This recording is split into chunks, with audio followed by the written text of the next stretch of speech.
علی بھائی آج کا پہلا انتہائی کریٹیکل سوال ہے۔ جی آج کل انٹرنیشنل میڈیا پر ترکی کی کورٹ کا ایک ڈیسیژن خوب زیر بحث ہے، جس کے مطابق استنبول میں قائم مشہور میوزیم آیا صوفیہ کو پھر سے مسجد میں تبدیل کرنے کا حکم دیا گیا ہے۔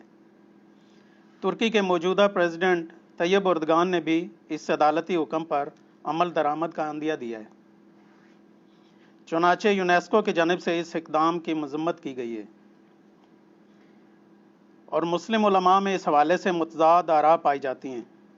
پلیز علی بھائی سے کہیں کہ وہ بھی اپنی خاموشی کو توڑیں اور امت محمدیہ صلی اللہ علیہ وسلم کو قرآن و سنت کی روشنی میں پلیز گائیڈ فرمائیں۔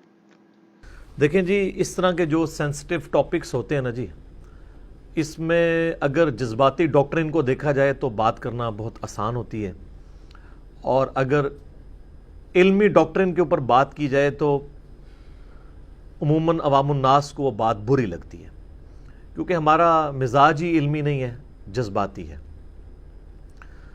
لیکن قرآن حکیم کی تعلیمات جو ہیں وہ بالکل اس حوالے سے واضح ہیں کہ ہم نے جذباتی ڈاکٹرن کی بجائے علمی ڈاکٹرن کو لے کر چلنا ہے اور انصاف پر قائم رہنا ہے۔ اس حوالے سے سورۃ المائدہ کی آیت نمبر ہے 8۔ اعوذ باللہ من الشیطان الرجیم، بسم اللہ الرحمن الرحیم۔ یا ایہا الذین آمنوا کونوا قوامین للہ شہداء بالقسط، اے اہل ایمان کھڑے ہو جاؤ اللہ کے لیے گواہ بن کر انصاف کے ساتھ، یعنی انصاف کو قائم کرنے کے لیے اللہ کے حق میں کھڑے ہو جاؤ۔ وَلَا يَجْرِمَنَّكُمْ شَنَآنُ قَوْمٍ عَلَىٰ أَلَّا تَعْدِلُوا، اور دیکھنا تمہیں کسی قوم کی دشمنی اس بات پر مت ابھارے کہ تم انصاف کا راستہ چھوڑ دو۔ یعنی یہی وہی بات کہ جذباتی ڈاکٹرن پہ نہیں چلنا، علمی ڈاکٹرن پہ چلنا ہے، انصاف کے ساتھ زندگی گزارنی ہے۔ اعدلوا اعدلوا، انصاف پر قائم رہو، انصاف کرو۔ ہوا اقرب للتقوی، یہی تقوی کے قریب ہے۔ واتقوا اللہ، اور ڈر جاؤ اللہ سے۔ ان اللہ خبیر بما تعملون، بے شک اللہ تعالی باخبر ہے تمہارے اعمال سے، جو کچھ بھی تم کر رہے ہو وہ اللہ تعالیٰ کے علم میں ہے۔ تو یہ آیت واضح ثبوت دیتی ہے اس حوالے سے کہ اسلام کی علمی ڈاکٹرن ہے، جذباتی ڈاکٹرن نہیں ہے۔ جذبات کوئی بری چیز نہیں ہے، لیکن علم کی حدود کے اندر ہونے چاہیے۔ یہ جو آیا صوفیہ کا ایشو ہے، یہ گریک لینگویج کا لفظ ہے، اور ٹرکش میں آیا صوفیہ، صوفیہ کا لفظ گریک میں بھی استعمال ہوتا ہے۔ اس کا جو مطلب ہے وہ ہے ہولی وزڈم، یعنی پاکیزہ یا متبرک علم و فہم، آپ اردو میں اگر اس کی ٹرانسلیشن کریں۔ اور یہ صوفیاء کا لفظ وہی ہے جو آپ کے صوفیاء والا ہے۔ تو یہ مسٹسزم، چونکہ رہبانیت جو ہے وہ کرسچنز کے اندر بھی پائی جاتی تھی، اگرچہ بعض صوفیاء اس کا انکار کرتے ہیں اور وہ اس کو کسی اور طرف لے کے جاتے ہیں۔ آج میرا ٹاپک نہیں ہے، لیکن چونکہ یہ لفظ آیا میں نے اس لیے اس حوالے سے گفتگو کرتی۔ اب یہ 2020 چل رہا ہے، جولائی کا مہینہ، اور یہ جو آیا صوفیہ ہے اس کو بنے ہوئے آلموسٹ 1500 سال ہو چکے ہیں۔ 1500 سال، 1500 سال۔ رومن امپائر آپ کو پتا ہے جو اس وقت، یعنی جس کو ہم رومن امپائر کے طور پہ یاد رکھتے ہیں کرسچینٹی کے پوائنٹ آف ویو سے، وہ 330 اے ڈی کے اندر، یہ اے ڈی عموماً تو لوگ سمجھتے ہیں اس کا مطلب ہے after death of Jesus Christ, عیسیٰ علیہ السلام کی موت کے بعد، نعوذ باللہ۔ یہ میرے بھائیوں یہ لیٹن ورڈ ہے، اس کا مطلب ہے اینو ڈومینی، ایئر آف دا لارڈ، ہمارے آقا کا سال۔ جس سال حضرت عیسیٰ علیہ السلام پیدا ہوئے اسے انہوں نے یکم عیسوی کا نام دیا، وہ 1 AD تھا۔ تو 330 AD کے اندر یہ امپائر باقاعدہ طور پر قائم ہوئی، یعنی بت پرستی سے عیسائیت قبول کر لی، یعنی مسلمان ہو گئے اس زمانے میں۔ پھر 537 اے ڈی میں، یعنی نبی صلی اللہ علیہ وآلہ وسلم کی ولادت مبارکہ سے تقریباً 25 سال پہلے، کیونکہ آپ کی ولادت ہوئی ہے 571 میں، 571 اے ڈی میں، 537 اے ڈی کے اندر رومن امپائر ہی میں ان کا ایک شہنشاہ تھا جسٹینین، اس نے یہ آیا صوفیہ بنوائی تھی، اور بیسیکلی یہ گرجا تھا۔ اس وقت یہ گریک جو رومنز ہیں ان کے فالورز تھے جنہوں نے یہ گرجا بنایا تھا، اور آلموسٹ 1000 سال تک یہ دنیا کا سب سے بڑا گرجا رہا ہے۔ ابھی آپ دیکھیں ذرا اس کی بلڈنگ کی ہائٹ دیکھیں، آلموسٹ کوئی 185 فٹ تو اس کے گنبد کی ہائٹ ہے، اور یہ نبی علیہ السلام کی پیدائش سے پہلے کا ہے، جو اس بات کا ثبوت ہے کہ اگر نبی علیہ السلام کی مبارک قبر پہ صحابہ نے گنبد رکھنا ہوتا تو ٹیکنالوجی تو ان کے پاس موجود تھی، انہوں نے نہیں رکھا، کیونکہ صحیح مسلم کی حدیث ہے، میں تمہیں منع کرتا ہوں قبروں کو پکا کرنے سے، قبروں پر بیٹھنے سے، چاہے مجاور بن کے بیٹھیں چاہے فزیکلی اوپر بیٹھیں، اور قبروں پر عمارت تعمیر کرنے سے۔ یہ جو موجودہ گنبد خضرا ہے یہ تو 678 ہجری کے اندر، 678 ہجری کے اندر، یعنی نبی علیہ السلام کی وفات کے آلموسٹ 650 سال کے بعد ایک فاطمی بادشاہ تھا مصر کا، اس نے رکھا تھا۔ پہلے 650 سال مسلمانوں نے یہ کام نہیں کیا، حالانکہ صحابہ کے دور کے اندر، عبد الملک بن مروان کے دور ملوکیت کے اندر جب ہزاروں صحابہ زندہ تھے، یہ قبۃ الصخرہ، ڈوم آف دا راک، یہ گولڈن ڈوم جو بیت المقدس میں ہے، یہ رکھا گیا، تو ٹیکنالوجی تو موجود تھی۔ جو لوگ وہاں پہ اتنا مہنگا گنبد بنوا سکتے تھے کہ آج وہ بنوانا اتنا مشکل ہے، تو نبی علیہ السلام کی قبر مبارک پہ نہیں بنوا سکتے تھے، ان کو پتہ تھا کہ یہ چیز منع ہے۔ مسجد پہ آپ گنبد بنوا سکتے ہیں، اور کسی متبرک جگہ پہ بنوا سکتے ہیں، قبروں پہ نہیں، کیونکہ اسلام قبر پرستی کے خلاف ہے، تو اس سے اس کی طرف راستہ کھلتا ہے۔ یہ میں نے بائی دا وے گفتگو کی۔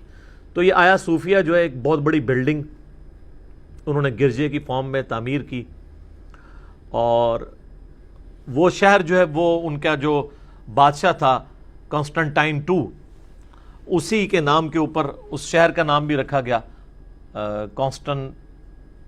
ہم اس کو قسطنطنیہ کہہ دیتے ہیں عربی کے اندر، اردو میں ہم قسطنطنیہ، عربی والے قسطنطینیہ اسے کہتے ہیں، کانسٹنٹائن نوبل ہم اسے اردو انگریزی میں بولتے ہیں۔ تو اس کی لوکیشن بھی بہت زبردست ہے، 3 سائڈ کے اوپر سمندر ہے، اور خوبصورت یہ شہر آباد کیا گیا، اور یہ دنیا میں کرسچینٹی کا ایک سمبل سمجھا جاتا تھا۔ اور اسی کے بارے میں بشارتیں ہیں صحیح بخاری میں کہ میری امت کا پہلا لشکر جو کیسر روم کے شہر پہ حملہ کرے گا ان کی اللہ نے مغفرت کر دی ہے۔ تو کیسر روم کا شہر بعض کے نزدیک حمص ہے، بعض کے نزدیک قسطنطینیہ ہے۔ خیر یہ ایک علیحدہ سے ٹاپک ہے، وہ پکڑ کے یزید پہ انہوں نے فٹ کیا، تو پھر میں نے بتایا کہ بھئی یزید جس لشکر میں تھا وہ تو 7واں لشکر ہے، وہ آج ٹاپک نہیں ہے۔ آپ جا کے یوٹیوب کے اوپر جا کے لکھیں کیا یزید جنتی لشکر میں شامل تھا، تو میں نے احادیث کی کتابوں سے، حکمرانوں کی تاریخ سے نہیں، احادیث کی کتابوں سے ثابت کیا کہ یہ حدیث اس کے اوپر فٹ ہی نہیں ہوتی، یہ تو لشکر بعد میں لے کے گیا تھا، اس سے پہلے آلموسٹ 6 لشکر جا چکے ہوئے تھے۔ یہ الگ سے ایک ٹاپک ہے۔ تو یہ قسطنطینیہ کے اندر یہ آیا صوفیہ انہوں نے بنایا، گرجا ان کا ایک سمجھ لیں پرائیڈ، اور میں نے بتایا 1000 سال تک اس سے بڑا گرجا کوئی تعمیر نہیں ہوا۔ آج بھی دیکھیں تو انسان کی عقل دنگ رہ جاتی ہے کہ اس زمانے کے انجینئرز نے کتنی محنت کر کے اس کو ڈیزائن کیا ہوگا۔ تو بہرحال یہ چلتا رہا۔ الٹیمیٹلی جب یہ سلطنت عثمانیہ قائم ہوئی، جو آج کل آپ کو ڈرامہ بھی دکھا رہے ہیں وہ ارطغرل غازی والا، اس کے بیٹا تھا نا عثمان، اسی کے نام پہ سلطنت عثمانیہ، دا گریٹ آٹومانم امپائر۔ تو یہ امپائر آہستہ آہستہ بڑھتی چلی گئی۔ اس امپائر میں جب ان کا 7واں سلطان آیا نا، یعنی وہ جو ان کے چل رہی تھی آپ سمجھ لیں لڑی نسل در نسل. تو اس کا نام تھا سلطان محمد ٹرکش لینگویج میں کہتے ہیں, نام اس کا محمد رکھا گیا. صرف اس کی زندگی 49 ایئرز ہوئی ہے, اور جب اس کی عمر 20 سال تھی تو اس نے قسطنطینیہ کو فتح کیا, اور بڑی ایک خونریز جنگ ہوئی. ایگزیکٹ اس کا جو سن ہے وہ 1453 عیسوی ہے, 1453 عیسوی. آج یہ چل رہا ہے 2020 عیسوی, یعنی آلموسٹ آپ سمجھ لیں 600 سال پہلے کی یہ بات ہے. اور دن بھی ہے اس کا جس دن اس نے فتح کیا وہ 29 مئی تھا. جس طرح ہمارا 28 مئی جو ہے وہ یوم تکبیر ہے, پاکستان نے 1998 میں اٹامک بلاسٹ کیے تھے, ان کا وہ 29 مئی 1453 AD اینو ڈومینی. ویسے آج کل ہم اس کو CE بھی لکھتے ہیں, کرنٹ ایرا. یہ 2020 AD بھی ہے اور 2020 CE بھی کہلاتا ہے. یہ بھی میں سمجھتا ہوں سازش ہوئی ہے, جان بوجھ کے انہوں نے AD کو چینج کر کے CE کر دیا تاکہ پیغمبر کا کنسیپٹ ہی نکل جائے. مسلمانوں کو چاہیے وہ جان بوجھ کے کہا کریں AD, تاکہ حضرت عیسیٰ علیہ السلام کا کنسیپٹ آئے. اینو ڈومینی, ایئر آف دا لارڈ, تو ہمارے بھی لارڈ ہے عیسیٰ ابن مریم, وجیہن فی الدنیا والآخرہ, قرآن میں ہے, دنیا اور آخرت میں اللہ کے حضور وجاہت والے ہیں اور مقربین میں سے ہیں. تو ہمیں CE کرنٹ ایرا نہیں کہنا چاہیے بلکہ کہنا چاہیے AD. اور ان سے پہلے جو ہے وہ BC, بیفور کرائسٹ. تو یہ بعض مسلمان ڈرتے تھے اس کو AD کہتے ہوئے کہ آفٹر ڈیتھ آف کرائسٹ ہے, اور ہم تو کہتے ہیں عیسیٰ علیہ السلام کو اللہ نے زندہ آسمانوں پہ اٹھایا. تو یہ کسی پڑھ لکھے بندے سے پوچھ لیتے کہ آفٹر ڈیتھ نہیں ہے, یہ اینو ڈومینی ہے, ایئر آف دا لارڈ, آقا کی پیدائش کا سال, اس کی وجہ سے اسے AD کہا جاتا ہے. تو آپ دیکھ لیں 2020 ہے تو یہ 600 سال پہلے یہ ایکٹیویٹی پرفارم ہوئی. اب ظاہر ہے کہ اس نے جب وہ شہر فتح کیا تو سب سے پہلے یہی ہوتا ہے کہ پھر اس کا نام چینج کیا انہوں نے, استنبول رکھ لیا. اچھا, بعض لوگوں کے نزدیک یہ استنبول سے مراد, یعنی وہ کہتے ہیں یہ اسلام بول رکھا تھا. یہ بھی بالکل غلط ہے. میں نے بھی ایک دو دفعہ بیان کیا جب میں نے اس کو تحقیق کی ہے, تو یہ استنبول کا مطلب ہے دا وے ٹو دا سٹی, شہر کی طرف کا راستہ. اس کا اسلام کے ساتھ کوئی تعلق نہیں ہے اس لفظ کا. ویسے پبلکلی یہ چیز مشہور ہو گئی ہے کہ اسلام کا گڑھ یا اس قسم کے الفاظ. ہاں, ہمارا جو کیپٹل سٹی ہے اس کا نام تو واقعی اسلام آباد ہے, اس میں تو اسلام آ رہا ہے. تو Istanbul the way to the city, تو استنبول رکھا. یہ جو اس وقت پریزنٹ ٹرکی کا شہر ہے استنبول, یہ وہی قسطنطینیہ ہے. تو آپ دیکھیں کہ ہر عروج کو زوال ہے. 330 عیسوی کے اندر جو امپائر قائم ہوئی, 1453 کے اندر, آلموسٹ 1100 سال کے بعد آٹومانم امپائر نے اس رومن امپائر کو ختم کر دیا ہمیشہ کے لیے. خیر, پھر ظاہر ہے ہر عروج کو زوال ہے. اگر ان کو عروج ملا تو ان پہ بھی زوال آنا تھا. تو ان پہ زوال آیا ہماری 20ویں صدی کے آغاز کے اندر. پہلی جنگ عظیم کے بعد رومن امپائر کی جگہ جس امپائر نے سنبھالی تھی, آٹومانم امپائر, جو رقبے کے اعتبار سے رومن امپائر سے بھی بڑی تھی, مسلمانوں کی امپائر, وہ بھی جنگ میں شکست کھانے کی وجہ سے ٹوٹ پھوٹ گئی. اور اسی کا پھر فائدہ اٹھایا گیا. ٹرکی کے ساتھ 1923 میں ایک معاہدہ کیا کہ آپ کی ہم شناخت باقی رکھیں گے, باقی آپ سے سارے ملک چھین لیے گئے, صرف جو مین ٹرکی تھا اس کی شناخت باقی رکھی گئی. اور کچھ شرائط کے اوپر, جس کی شرائط آپ سمجھ لیں صلح حدیبیہ کی جو شرائط تھی نا, اس سے بھی زیادہ سخت تھی مسلمانوں کے حق میں. بال اس وقت مسلمانوں کے پاس چارہ ہی کوئی نہیں تھا. اس وقت تو ٹرکی کو بچانا بہت بڑی بات تھی. تو کمال اتا ترک اگرچہ ایک سیکولر حکمران تھا, اس میں کافی خرابیاں تھیں, اس نے بہت اینٹی اسلامک کام کیے ہیں. ایٹ لیسٹ ایک کریڈٹ جاتا ہے کہ اس وقت کے حالات کے اندر اس نے کم از کم ٹرکی کو ایز اے ملک بچا لیا. اسی لیے اسے فادر آف دا نیشن کہا جاتا ہے. آپ دیکھیں ٹرکی کا جو جھنڈا ہے نا, یہ ریڈ کلر کا ہے. یہ اس چیز کا سمبل ہے کہ بڑی قربانیوں کے بعد خونی انقلاب آیا ہے, تو اس لیے انہوں نے اپنے پورے جھنڈے کا کلر ہی ریڈ رکھا ہے. بہرحال یہ جب امپائر ٹوٹی, کمال اتا ترک نے اپنی طرف سے تو ایک سمجھ لیں نیکی کی کہ چلیں شناخت باقی رکھیں. انہوں نے پھر کافی کچھ منوایا, حتیٰ کہ جو ٹرکش لینگویج تھی اس کے الفابیٹس عربک والے تھے حروف تہجی، وہ چینج کروا کے رومن الفابیٹس کروا دیے، اور اس طریقے سے اذان بھی ٹرکش میں دی جائے، کئی جگہ پابندی لگا دی. اور یہ آیا صوفیہ ظاہر ہے ان کی وہ نشانی تھی، وہ چھین تو نہیں سکتے تھے، تو انہوں نے کہا کہ جی اس کو نہ مسجد رہنے دیا جائے نہ چرچ، جو اس وقت سلطان محمد فاتح نے فتح کرنے کے بعد اسے جو ہے وہ مسجد میں کنورٹ کر دیا تھا. اب اس حوالے سے دو رائے پائی جا رہی ہیں. ایک رائے تو یہ ہے، جو میں نے پریزیڈنٹ اردگان کی بھی تقریر سنی ہے، تو یقیناً وہ ٹھیک ہی کہہ رہے ہوں گے کہ جو انہوں نے کورٹ سے کیس ون کیا ہے وہ اس بنیاد پہ کیا ہے کہ سلطان محمد فاتح نے اپنے پرسنل جو اس کا خزانہ تھا اس سے اس چرچ کو خرید کے مسلمانوں کے لیے مسجد کے طور پہ وقف کیا تھا. اگر واقعی ایسا ہے اور اسی بنیاد کے اوپر فیصلہ دیا گیا تو پھر اس پہ کسی کو تکلیف نہیں ہونی چاہیے، کیونکہ آج بھی یورپ اور امریکہ میں درجنوں چرچ ہیں جو مسلمانوں نے خرید کے مسجدیں بنائی ہیں، تو قانوناً بالکل ٹھیک ہے. اور آپ مزے کی بات دیکھیں، یہ آلموسٹ 500 سال تک مسجد رہی ہے، اس وقت کسی کو کوئی تکلیف نہیں ہوئی. اب دوبارہ 86 سال کے بعد اس کو مسجد کی طرف لے کے جا رہے ہیں، تو اب وہ دوبارہ سارے وہ گڑے مردے اکھاڑنے شروع کر دیے ہیں. میوزیم جو اب بنا دیا تھا 1935 کے اندر، تو دوبارہ اس کو مسجد میں کنورٹ کرنے لگے ہیں. اب اس میوزیم کو جو اتا ترک نے بنایا تھا تو دوبارہ سے وہ بحثیں چھڑ گئی ہیں، حالانکہ بحثیں پہلے چھڑنی چاہیے تھی. بہرحال ہم کوئی فنیٹک نہیں ہیں.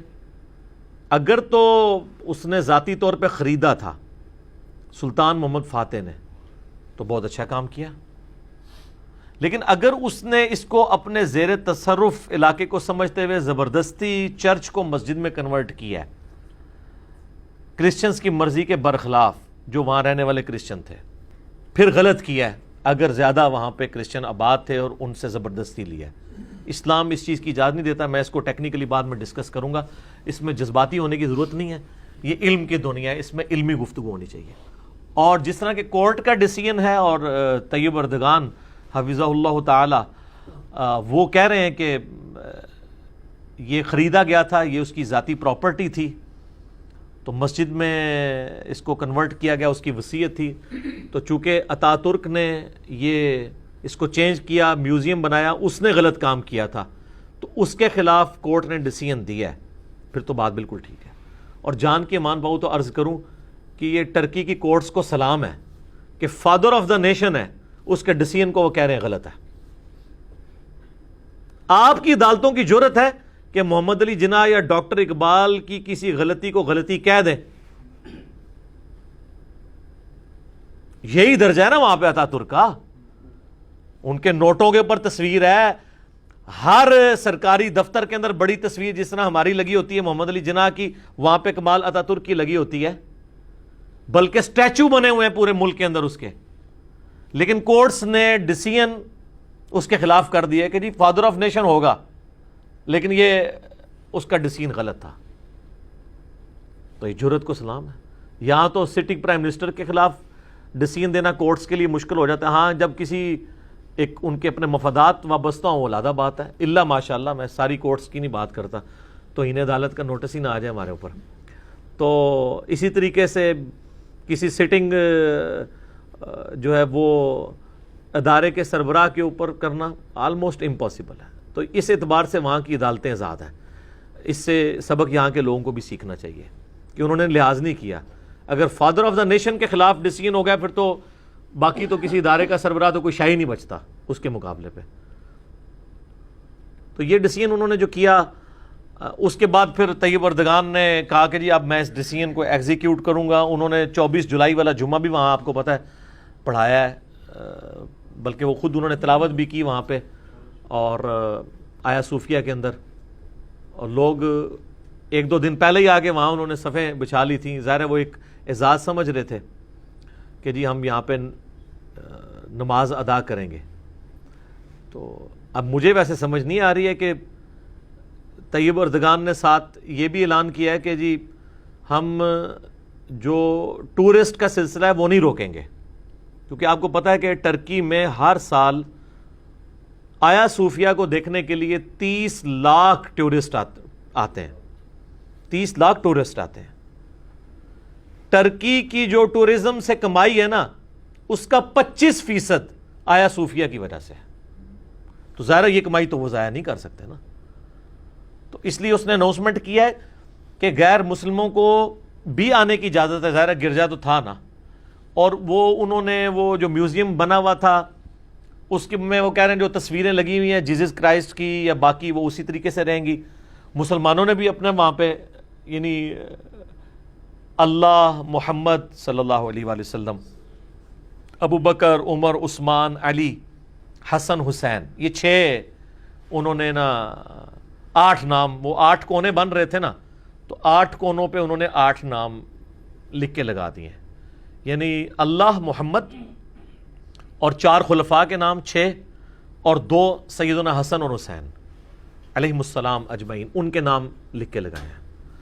اور کسی کا نام نہیں لکھ کے لگایا انہوں نے, بس اشارتاً ہی بات کر دیتے ہیں. ٹھیک ہے, تو آپ دیکھ لیں پہلے کی سنیت یہ تھی کہ انہوں نے 4 خلفاء کے بعد نام لگایا تو سیدنا حسن و حسین کا, اور کسی کا نام نہیں لگایا انہوں نے. تو انہوں نے بھی اپنا حصہ یعنی ڈالا ہوا ہے. اب مجھے نہیں سمجھ آ رہی کہ جب یہاں پہ نماز ہو رہی ہے اور جیزس کرائسٹ کی تصویر بھی اوپر اتنی بڑی بڑی بنی ہوئی ہیں, اور ٹرکی تو ویسے فقہ حنفی کو فالو کرتا ہے. فقہ حنفی میں تو اگر آپ کے سامنے یا سر کے اوپر کوئی تصویر ہو تو نماز ہی نہیں ہوتی. تو اب مجھے نہیں سمجھ آ رہی کہ وہاں پہ وہ نماز کیسے پڑھیں گے. صفحے تو بچھا لی انہوں نے, تصویریں سامنے موجود ہیں, آپ دیکھیں کہ بڑی بڑی تصویریں ہیں. تو تصویروں والی جگہ پہ نماز کا مجھے تو تک نہیں سمجھ آتا.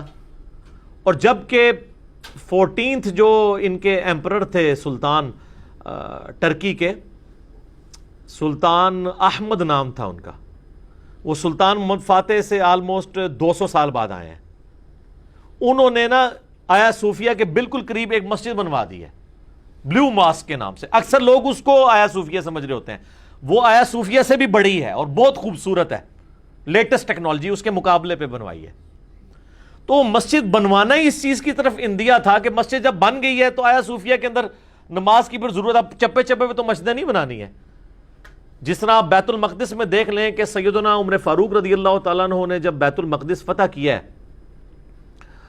اگرچہ وہ ایک ٹریٹی کے اگینسٹ ہوا تھا, بہرحال سیدنا عمر نے جہاں پہ کرسچنز یا یہودی عبادت کرتے تھے وہاں پہ نماز نہیں پڑھی, کیونکہ ان کو خدشہ تھا کہ مسلمان ان سے یہ عبادت گاہ ان کی چھین لیں گے. اس سے ہٹ کے نماز پڑھی, اور پھر بعد میں مسجد اقصیٰ وہاں پہ بنائی گئی. مسجد اقصیٰ جو ہے وہ اس کے بالکل سامنے 1-1.5 کلومیٹر آلموسٹ بنتی ہے. جس طرح یہاں پہ بھی آیا صوفیہ کے بالکل قریب بلیو ماسک ہے, تو ڈوم آف دا راک جو قبۃ الصخرہ ہے جہاں سے نبی علیہ السلام معراج پہ تشریف لے گئے تھے, اس چٹان کے اوپر وہ گولڈن ڈوم ہے. تو وہ بعض لوگ اسے بیت المقدس سمجھ رہے ہوتے ہیں, وہ ڈوم آف دا راک ہے, اس کے سامنے جو ہے مسجد اقصیٰ ہے. اسی طریقے سے یہاں پہ بھی آیا صوفیہ کے سامنے بلیو ماسک ہے. تو جب وہاں پہ نماز ہو رہی ہے تو چپے چپے پہ تو مسجدیں اتنی بڑی بڑی بنانے کی ضرورت نہیں تھی. بہرحال خیر یہ میں اپنا اوپینین دے رہا ہوں, اور اگر انہیں وقت کی بھی ہے پھر تو بلیو ماسک بھی بنانے کی ضرورت نہیں تھی. آیا صوفیہ موجود تھی, اسی کو نماز کے طور پہ وہ چلاتے رہتے. تو اب مسجد تو انہوں نے اس وقت بھی بنائی ہے, لیکن حیران کن بات ہے کہ اس کے اوپر جو پینٹنگز ہوئی ہوئی تھی نا وہ انہوں نے ختم نہیں کی تھی, اس کے آگے نا پلاسٹر لگا دیا ہوا تھا. اس طرح کی لیئرز لگائی ہیں کہ وہ دوبارہ پھر جب کمال اتا ترک نے اس کو ریموو کیا تو واپس وہ پینٹنگز واپس آ گئی ہیں. تو اس سے تو مطلب شک پڑتا ہے کہ پتہ نہیں کیا صورتحال تھی اس وقت. اب ماضی میں جا کے تو ہم نہیں معاملات کو دیکھ سکتے کہ وہ اگر اتنے ہی کانفیڈنٹ تھے تو اس کو مکمل طور پہ ختم کر کے مسجد میں کنورٹ کرتے, اور اگر انہیں زبردستی کیا ہوا تھا تو وہ شاید چاہ رہے ہوں کہ ٹھیک ہے ہم دونوں آئیڈینٹیز ان کی بھی نہ, ہم آثار قدیمہ بھی چلتے رہیں اور مسجد بھی چلتی رہے. اب یہ اللہ بہتر جانتا ہے کیا معاملات تھے. بہرحال اب یہ 24 جولائی کا جمعہ 2020 کا وہاں پہ ہوا ہے تو پوری دنیا میں آگ لگی ہوئی ہے, اور افسوس کی بات ہے کہ وہ لوگ جو ان ٹاپکس کے اوپر اس کو کنڈیم کر رہے ہیں ان کی اگر کوئی علمی بنیاد ہوتی نا تو ہم اس کو ضرور ایکسیپٹ کرتے ہیں ان سیکولرز کی. ان کی حص اس وقت نہیں جاگی جب کہ بابری مسجد کو شہید کیا گیا, ان کی حص اس وقت نہیں جاگی جب ہزاروں اسپین کی مسجدیں گرجوں میں کنورٹ کی گئی ہیں یا ان کو ختم کیا گیا. اب اس کے اوپر آ کے نا ان کی حس جاگ گئی ہے، اور یونیسکو کی طرف سے بھی بیان آ گیا ہے، اسی طریقے سے ویٹیکن سٹی کی طرف سے بھی بیان آیا ہے، اور رشیا میں بھی جو ان کا کرسچنز کا معاملات چل رہے ہیں وہاں سے ان کے ہیڈ کی طرف سے بھی بیان آ گیا کہ جی یہ ہمارے جذبات کو ٹھیس پہنچی ہے اس کی وجہ سے. تو یہ سارے بیانات آنا شروع ہو گئے ہیں. اس کے جواب میں طیب اردگان کا ایک ہی سٹانس ہے، اس نے کہا کہ یہ ہمارا ملک ہے، ہماری مرضی، ہم جو مرضی کریں، آپ کو کوئی اس پہ رائٹ نہیں ہے. لیکن یہ اتنا آسان معاملہ نہیں ہے، کیونکہ اسے عالمی آثار قدیمہ میں ڈکلیئر کیا گیا ہے آیا صوفیہ کو. لہٰذا یہ ٹرکی کے لیے یہ ڈیسیژن کرنا، اور ابھی تو مجھے یہ بھی پتا چلا ہے کہ ان کی کسی ہائر کورٹ کے اندر اس ٹاپک پہ بھی کیس چل رہا ہے کہ چونکہ یہ یونیسکو کے انڈر آیا ہوا ہے، لہٰذا پریزیڈنٹ یا چھوٹی عدالت اس کو دوبارہ سے مسجد نہیں بنوا سکتی. تو کل کو وہ ڈیسیژن آ گیا اور یہ ریورس ہو گیا، پھر کیا کریں گے؟ پھر خون خرابہ شروع ہو جائے گا. تو میرا خیال ہے اگر وہ کیس چل رہا تھا تو اس کیس کو کنکلوڈ ہونے کا بھی انتظار کرنا چاہیے تھا. یہ نہ ہو کل سپریم کورٹ کی طرف سے ڈیسیژن آ گیا کہ یہ آپ نے جو ایکٹیویٹی کی ہے یہ جلدی میں پرفارم کی ہے، کیونکہ یہ ابھی تو چھوٹی عدالت کی طرف سے آیا نا، لیکن اس کو ایگزیکیوٹ اتنی جلدی کیا وہ فوراً اس کو مذہبی امور کے حوالے بھی کر دیا انہوں نے.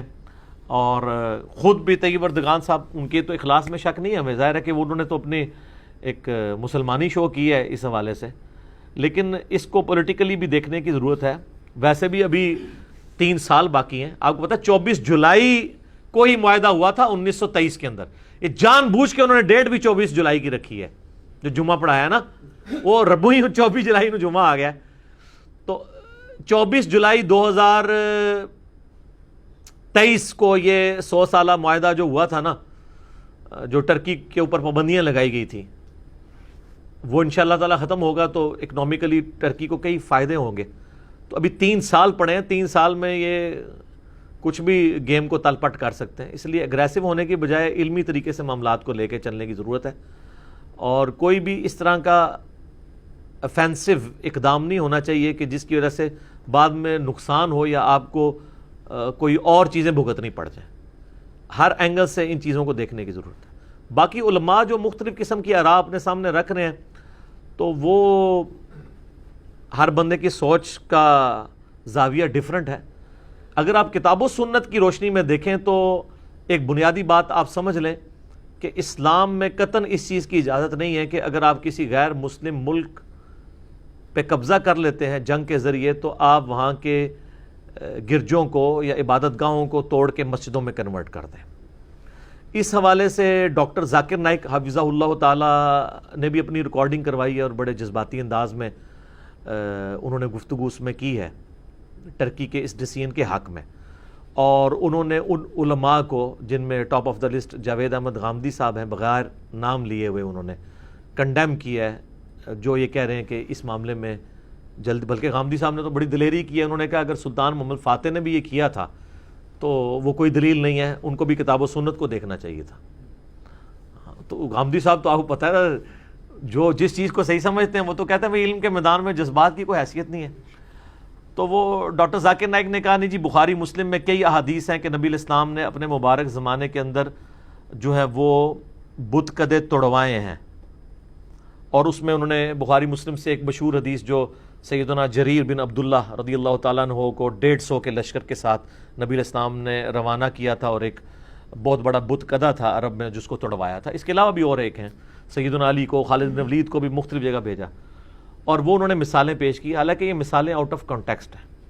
حرمین کی آپ مثال نہیں دے سکتے کیونکہ حرم کی زمین کو اللہ تعالیٰ نے اسلام کے لیے مخصوص کر لیا اور اس کے اوپر نص قطعی قرآن میں موجود ہے.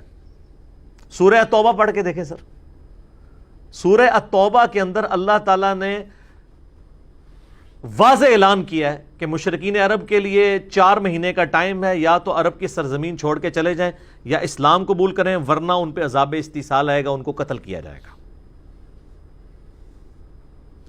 تو عرب کی سرزمین کی مثال دینا تو غلط ہے. یہ اسی طریقے سے ہے کہ عیسائی جو ہیں ویٹیکن سٹی کا سہارا لینا شروع کرتے ہیں، ویٹیکن میں ہمیں کوئی مسجد تو نہیں بنانے دے گا، تو ہم بھی حرم کی سرزمین کے اندر کوئی بت قدا، کوئی گرجا کسی کو نہیں بنانے دیں گے. لیکن اس کو لے کے پوری دنیا کے اوپر اپلائی کرنا یہ بالکل غلط ہے. باقی دنیا کے لیے آپ کو پھر مثالیں خلفائے راشدین کی جنگیں جو ہوئی ہیں، جنگ قادسیہ یا یرموک، اس سے آپ کو بنیاد پکڑیں کہ انہوں نے قادسیہ یا یرموک کے بعد کرسچنز یا یہودیوں کے عبادت خانے توڑوائے ہوں اور ان کو زبردستی مسجدوں میں کنورٹ کیا ہو، پھر تو ہم دلیل مان لیں گے ڈاکٹر ذاکر نائک کی۔ رہا حرمین کی مثال دینا تو یہ بالکل آؤٹ آف کنٹیکسٹ ہے۔ حرمین کے بارے میں تو سارے مانتے ہیں، وہ تو غامدی صاحب نے خود اس لیکچر کے اندر کہا ہے کہ حرمین کی سرزمین تو اللہ نے اپنے لیے خاص کر لی ہے، اس کی تو مثال دینا ہی غلط ہے۔ وہاں پہ تو ایسا ایریا بھی ہے جہاں پہ غیر مسلم داخل بھی نہیں ہو سکتا، مکے اور مدینے کی حدود۔ تو اب اس کی بنیاد پہ پوری دنیا کے اوپر اسے اپلائی کریں گے، یہ بالکل زیادتی ہے۔ تو جذباتی ڈاکٹرن کے بجائے علمی ڈاکٹرن کی طرف جانا چاہیے۔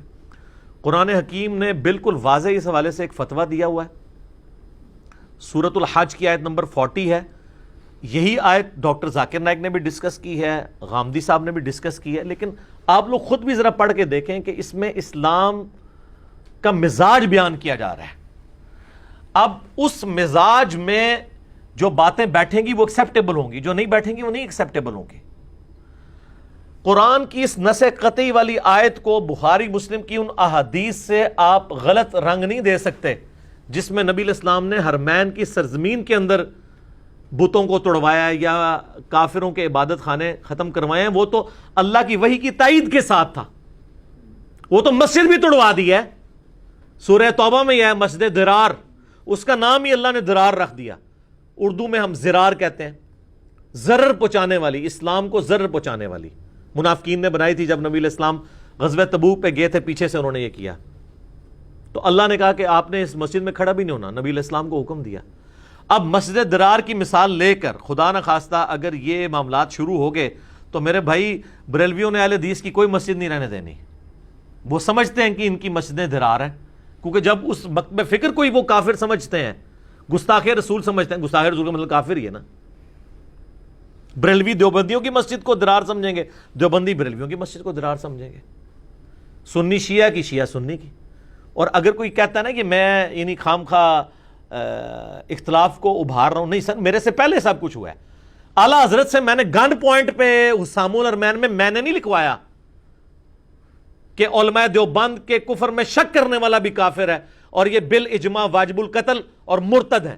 یہ میں نے نہیں اعلیٰ حضرت کو کہا تھا کہ آپ حسام الحرمین میں یہ لکھیں 1905 کے اندر احمد بریلوی صاحب کو کہ سارے دیوبندیوں کو آپ واجب القتل ڈکلیئر کر دیں، اور اس کے جواب میں 1906 کے اندر المحند علی المفند جو لکھی گئی، انہوں نے لکھی حسام الحرمین حرمین کی تلوار، مقابلے پہ دیوبندیوں نے لکھی المحند علی المفند، ہند کی تلوار ایک پاگل سٹھیائے ہوئے بابے کے سر کے اوپر۔ اور وہ سٹھیا بابا انہوں نے کہا احمد بریلوی صاحب کو۔ خلیل احمد سہارنپوری نے ایک کتاب لکھی جو شیخ زکریا کاندلوی کے مرشد ہیں، اور اسپیشلی تھانوی صاحب کے سائن ہے کتاب میں، 35 علماء دیوبند نے اسے انڈورس کیا ہے۔ اس میں انہوں نے لکھا کہ احمد بریلوی اور ان کی پوری جماعت ایک شیطانی لشکر ہے جو ہم علماء دیوبند رضی اللہ عنہم پر، 14ویں صدی مولوی رضی اللہ عنہم پر حملہ آور ہو گیا۔ تو یہ میں نے خلیل احمد سہارنپوری کو مطلب گن پوائنٹ پہ لکھوایا تھا کہ تو لکھ کہ بریلوی جو ہیں یہ شیطانی لشکر ہیں، تو میں تو نہیں لکھوایا، تو اختلاف پہلے سے۔ تو اللہ کے بندو، یہ اتنا خطرناک کھیل آپ کھیلیں گے اگر آپ یہ باتیں شروع کر دیں گے تو سارے فرقے ایک دوسرے کی مسجدوں کو مسجد درار سمجھتے ہیں۔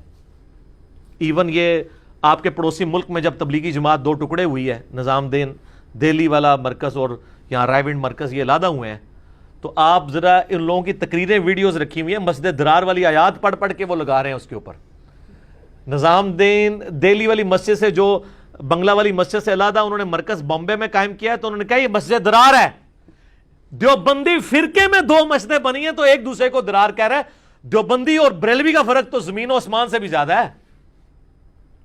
اپنے فرقے میں دونوں آیاتی، دونوں ایک ہی بابے کو ماننے والے، ایک ہی کتابوں کا درس دینے والے، وہ ایک دوسرے کی مسجد کو درار کہتے ہیں۔ تو یہ مثالیں دینا غلط ہے۔ ڈاکٹر ذاکر نائک نے جو مثالیں دی وہ بالکل غلط ہیں۔ مثال ان کو دینی ہوگی ادر دین عرب کی سرزمین، تو یقیناً وہ ان کے پاس کوئی مثال نہیں تھی، اگر ہوتی تو وہ دیتے۔ ایک تو مثال بیت المقدس والی موجود ہے، چلیں اس میں وہ سارا لے لیں گے کہ جی بیت المقدس جو ہے وہ تو چونکہ ایک پیس ٹریٹی کے تحت ہوا تھا، وہ جزیہ دیتے تھے، وہ ذمی تھے، تو ذمیوں کی ذمہ داری ہے، ذمیوں کی ذمہ داری تو ان کی پروٹیکشن کی ہے۔ عبادت خانوں کی ذمہ داری ویسے ہی ہے، جو وہ جزیہ دیتے ہیں وہ عبادت خانوں کی سیکیورٹی کا نہیں دیتے، وہ اپنی ذاتی سیکیورٹی کا دیتے ہیں۔ رہی عبادت خانوں کی سیکیورٹی تو سر وہ قرآن میں آئی ہوئی ہے، جو میں نے ساری یہ تمہیدن گفتگو اسی کے لیے کی ہے، وہ ہے سورۃ الحج کی آیت نمبر 40۔ اعوذ باللہ من الشیطان الرجیم، بسم اللہ الرحمن الرحیم۔ یہ کانٹیکسٹ چل رہا ہے کہ مسلمانوں کو کافروں کے خلاف قتال کی اجازت دی گئی، کیونکہ کافروں نے مسلمانوں کو مکے سے مدینہ ہجرت پہ مجبور کیا، ان پہ ظلم ڈھائے تھے۔ اس کانٹیکسٹ میں اللہ تعالیٰ فرما رہا ہے الذین اخرجوا من دیارہم، یہ وہ لوگ ہیں جنہیں نکال دیا گیا ان کے گھروں سے، بغیر حق، نہ حق نکالا گیا، الا ان یقولوا ربنا اللہ، اس مقدس جرم میں کہ انہوں نے کہا کہ ہمارا رب اللہ ہے۔ اس مقدس جرم میں تم نے ان کو ان کے گھروں سے نکالا۔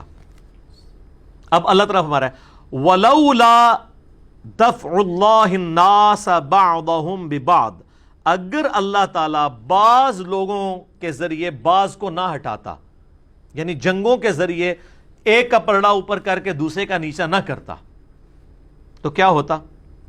لَهُدِّمَتْ صَوَامِعُ، تو ڈھا دی جاتی تمام خانقاہیں،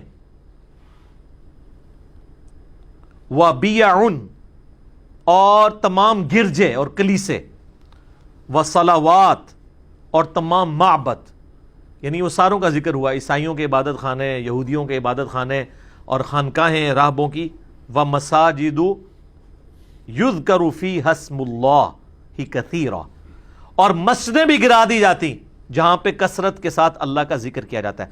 اللہ تعالیٰ نے مساجد کے ساتھ جوز اور کرسچنز کے عبادت خانوں کو بھی اور خانقاہوں کو ذکر کیا کہ یہ ساری کے سارے عبادت خانے گرا دیے جاتے اگر اللہ تعالیٰ جنگوں کے ذریعے ایک امپائر کے ذریعے دوسری امپائر کو نہ گرواتا، ورنہ تو سر بدماشی قائم ہو جاتی۔ وَلَيَنْصُرَنَّ اللَّهُ مَن يَنْصُرُهُ، اللہ اس کی ضرور مدد کرے گا جو اللہ کی مدد کرے گا، یعنی اللہ کے دین کی۔ ان اللہ لقوی عزیز، بے شک اللہ تعالیٰ طاقت والا ہے اور غالب ہے۔ اس میں اللہ تعالیٰ نے فرمایا کہ اگر اللہ تعالیٰ جنگوں کے ذریعے ایک دوسرے کو نہ ہٹاتا رہتا تو عبادت خانے قائم نہ رہتے، اور سر یہ اللہ تعالیٰ کی وہ سنت ہے جو ہمیشہ سے قائم رہی ہے۔ ہمیں تو یہ نظر آ رہا ہے نا کہ 1100 سال بعد 330 عیسوی میں بنی ہوئی رومن امپائر 1453 میں آ کے سلطان محمد فاتح کے ہاتھوں مغلوب ہو کے ٹوٹ کے آٹومانم امپائر جو ہے وہ اتنے بڑے لیول پہ پھیل گئی، تو 600 سال بعد آٹومانم امپائر بھی تو ختم ہوئی ہے۔ اللہ تعالیٰ ایک کے ذریعے دوسرے کو، کیوں کہ وہ جو حکمرانی میں آتا ہے نا، خدشہ ہوتا ہے کہ وہ بدماشی شروع کر دے گا، ہو جاتا ہے۔ وہ خلفائے راشدین ہی ہیں جو دین کی باؤنڈریز کو کراس نہیں کرتے۔ ان کے بعد بنو امیہ اور بنو عباس، انہوں نے اپنے علاقوں کے اندر تو ظلم کا بازار گرم کیا ہوا تھا، وہ کیسے یہ دعویٰ کر سکتے تھے کہ ہم جو ہیں وہ باقی ملکوں پہ قبضہ کر کے اسلام کا نظام قائم کریں گے جو انہوں نے اپنے لوگوں کے اوپر ظلم کیا ہوا تھا۔ اسی لیے ڈاکٹر اقبال، وہ بڑے آدمی ہیں، میں اپنی بات نہیں کرتا برا لگ جائے گا، ڈاکٹر اقبال نے اپنے خطبات کے اندر یہ بات بھی کی تھی کہ اللہ تعالیٰ اگر ہمیں ایک علیحدہ ملک دے تو ہم وہاں پہ اسلامی نظام قائم کریں، تاکہ صدیوں کا جو ہمارے چہرے پر عرب امپیریلزم کا داغ ہے، بنو امیہ اور بنو عباس کا مسلمانوں کے چہرے کے اوپر عرب کی امپائر، عرب امپیریلزم انہوں نے کہا، جس طرح رومن امپائر کا شہنشاہیت ہے، یہ ہم دور کر کے خلفائے راشدین والا سسٹم بنا سکیں۔ امپیریلزم وہ بھی مانتے تھے اس کو۔ تو اسلامی حکومت اور مسلمان حکومت میں فرق ہے۔ ہم ان ساری حکومتوں کو، چاہے وہ بنو امیہ ہو، بنو عباس ہو، اس کے بعد سلطنت عثمانیہ ہو، ہم مسلمان حکومتیں ان کو مانتے ہیں، اسلامی حکومتیں نہیں مانتے، کیونکہ انہوں نے بھی وہی ظلم ڈھائے ہیں اپنے مخالفین کے اوپر جو رومنس کرتے تھے۔ میں تو خود، میرا تعلق سلطنت مغلیہ کے خاندان سے ہے، مغل فیملی سے ہیں، تو مغلوں نے کیا کیا کام ڈالے ہیں۔ اورنگزیب عالمگیر سب سے ایک نمائندہ مثال پیش کی جاتی ہے، کہتے ہیں جی وہ ٹوپیاں بنا بنا کے گزر بسر کرتا تھا، کبھی نماز نہیں اس نے چھوڑی، تو میں کہنا انہیں پڑھا بھی کوئی نہیں چھڑیا، کوئی بھائی بھی نہیں زندہ چھوڑا, باپ کو بھی جیل میں ڈلوا دیا صرف اپنی حکمرانی قائم کرنے کے لیے, اور فتاوی عالمگیریہ لکھوا دیا تاکہ حنفی قیامت تک اس کی تعریف کرتے رہیں کہ 1400 علماء کی روزی روٹی لگا کے تو فتاوی عالمگیری لکھوا دیا, اور نام انہوں نے اب اس کے نام پہ اسی لیے رکھا گیا فتاوی عالمگیریہ, وہ حکمران کے نام پہ نا. تو وہ لوگوں کو نظر آ رہا ہے اور باقی چیزیں نہیں اس کی نظر آ رہی. تو یہی باقی سب کچھ کا یہی حال تھا, بھائی بھائی کو قتل کرتا تھا. اور سلطان محمد فاتح کو آپ دیکھ لیں, اس نے تو باقاعدہ آئین میں چیز داخل کی تھی کہ اگر فتنے کو مٹانا ہو تو جو سلطان بنے نا وہ اپنے باقی بھائیوں کو آفیشیلی قتل کروا سکتا ہے کہ کہیں پہ کوئی جراثیم ہی نہ پیدا ہو جائے. پریمپٹیو رائٹ, حق شفا کے طور پہ کہ شاید کسی کے جراثیم نہ آ جائے. جی عرض کر دیں کہ سلطان محمد فاتح کے اوپر انہوں نے مسند احمد کی ایک حدیث فٹ کر دی ہوئی ہے. وہ کہتے ہیں جی مسند احمد میں ایک حدیث ہے, وہ ٹرکی نے بھی جتنے ڈرامے بنائے نا اس کے شروع میں وہ حدیث چلاتے ہیں. حدیث ہے سر مسند احمد کے اندر 19,165 19165, جو پی ڈی ایف آپ کے پاس اویلیبل ہے نا مسند احمد کا, جو ہماری ویب سائٹ کے اوپر رکھا ہے, اس میں یہ نمبر ہے 19165 کہ جی نبی علیہ السلام فرمایا ان قریب تم قسطنطینیہ فتح کر لو گے اور کیا ہی خوب امیر ہوگا مسلمانوں کا وہ, اور کیا خوب لشکر ہوگا وہ. تو کہتے ہیں اس میں سلطان محمد فاتح المتوفا 886 ہجری بمطابق 1481 عیسوی کا ذکر ہے. ان کی ڈیتھ ہوئی ہے 1481 میں, اور ہجری اعتبار سے تھا وہ 886 ہجری.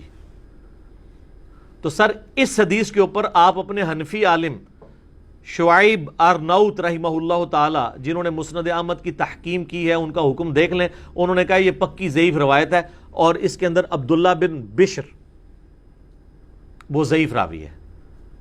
ضعیف نہیں بلکہ وہ کہتے ہیں مجہول ہے, ان نون, اتا پتہ ہی اس کا معلوم نہیں ہے, ضعیف نہیں, مجہول ان نون راوی ہے, لاپتہ آدمی کی روایت ہے. یہ ہو سکتا ہے وہ پیچھے سے ان کا رشتہ دار ہو جس نے روایت گھڑی ہو. ٹھیک ہے, اس قسم کی کئی روایتیں ہیں. تو لہٰذا یہ سلطان محمد فاتح والی جو حدیث ڈراموں میں بھی چلائی جا رہی ہے, اور اس کی بنیاد پہ یہاں پہ حنفی علماء نے ڈرامہ لگایا ہوا ہے, وہ بالکل وہ روایتی سندن کمزور ہے, وہ ثابت ہی نہیں ہے. تو لہٰذا اس کو آپ پیش نہیں کر سکتے, ورنہ تو یہ ساری چیزوں کو آپ جسٹیفائی کریں گے اس کے ذریعے, اور اس کی بنیاد کے اوپر وہ حنفیت کو جسٹیفائی کر رہے ہوتے ہیں. جس طرح وہ ارطغرل الغازی کے ڈرامے کے ساتھ وہ یہ بتانا چاہ رہے ہوتے ہیں کہ جی یہ حنفیت کے صحیح ہونے کا ثبوت ہے, تو یہ بتانا چاہ رہے ہوتے ہیں. یہ کتاب و سنت کی بنیاد پہ آپ نے دیکھنا ہے. باقی فتوحات تو چنگیز خان نے بھی کی ہیں. سلطان صلاح الدین ایوبی شافعی تھے جنہوں نے 90 سال کے بعد دوبارہ بیت المقدس حاصل کیا تھا. تو شافعی حنفی اختلاف کیا ہے, اس کی مثال ایک دیکھ لیں. امام شافعی کے نزدیک تو جو فاتحہ نہیں پڑھتا اس کی نماز نہیں ہوتی, اور حنفیوں کے نزدیک جو امام کے پیچھے فاتحہ پڑھے اس کے منہ میں انگارہ رکھ لو.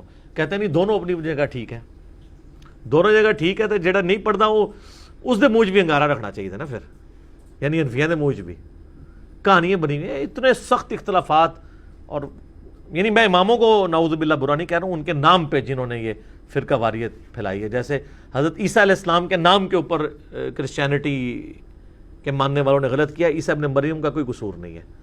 تو اس طرح کے معاملات کو دیکھنے کی ضرورت ہے کہ علمی دلائل کے ساتھ چیزوں کو دیکھنا چاہیے, جذبات کے ساتھ نہیں دیکھنا چاہیے, ورنہ میرے بھائیوں نقصان ہو جائے گا. تو میں نے کوشش کی ہے کہ آپ کو ایک اوورآل ایک اس اعتبار سے ویژن دے دوں کہ میوزیم بنانے کا فیصلہ 100% غلط تھا اتا ترک کا. 600 سال سے مسجد چل رہی تھی, اگر 500 سال سے تو اس کو اس طریقے سے چلنا چاہیے تھا.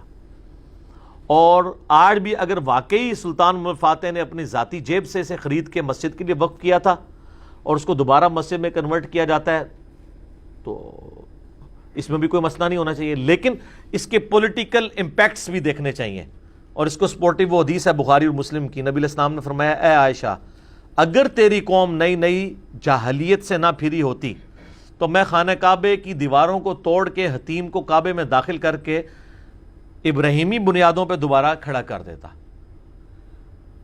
اور نبی علیہ السلام نے یہ نہیں کیا.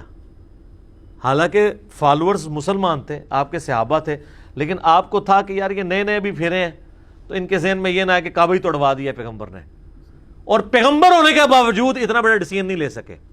تو سر طیب اردگان صاحب کو یا ٹرکی کی عدالت کو بھی دیکھنا چاہیے کہ آپ لوگ پیغمبر نہیں ہیں، آپ کے ڈیسیژن کے کانسیکوینسز کیا نکل سکتے ہیں ود ان ٹرکی.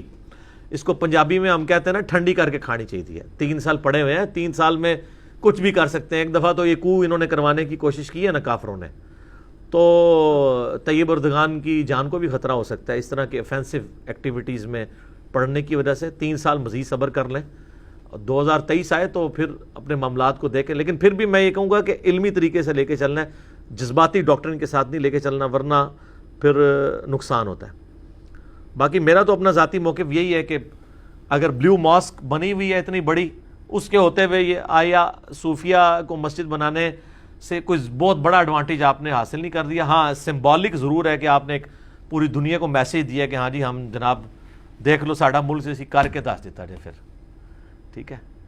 تو اگر خدا نخواستہ اس طرح کا ریونج وہاں سے کہیں سے آ گیا کہ انہوں نے کوئی ہماری مسجد توڑ کے اسپین میں کوئی بڑا گرجا بنانے کا جو آلریڈی انہوں نے آثار قدیمہ کے اندر ڈکلیئر کی ہوئی ہیں، اور اس طرح کی ایکٹیویٹی پرفارم کی، تو دنیا میں پھر خون خرابہ شروع ہو جائے گا.